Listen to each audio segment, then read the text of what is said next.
কয়েকদিন আগে কেন্দ্রীয় সরকারের কাছ থেকে ত্রিপুরার বিজেপি সরকার পুরস্কার নিয়ে এসছে। কিসের জন্য পুরস্কার? ত্রিপুরার মানুষের কল্যাণের জন্য পুরস্কার নিয়ে আসেনি। ত্রিপুরার বেকার যুবকদের পিঠে ছুরি মেরেছে বিজেপি সরকার। বিজেপি সরকার এখানকার বেকার যুবকদের পেটে লাথি মেরেছে। যারা বিজেপির সমর্থক তারাও গত এই 8 বছর এখানে ত্রিপুরায় সরকার চলছে, সেই সরকার তাদের জন্য কর্মসংস্থানের ব্যবস্থা করেনি। ত্রিপুরা সরকার পুরস্কার পেয়েছে কেন?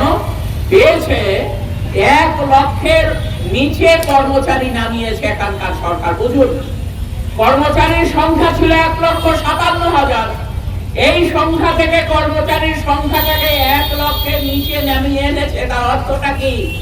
তার অর্থ হচ্ছে নতুন রিক্রুটমেন্ট, নতুন নিয়োগ প্রায় হয়নি বললেই চলে।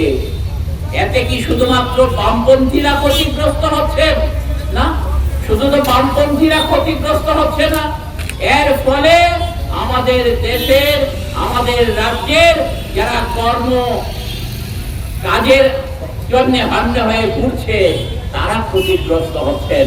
তা বিভিন্ন দল মতের মানুষ ক্ষতিগ্রস্ত হচ্ছেন। তাহলে এই বিজেপিকে ভরসা করা যায়?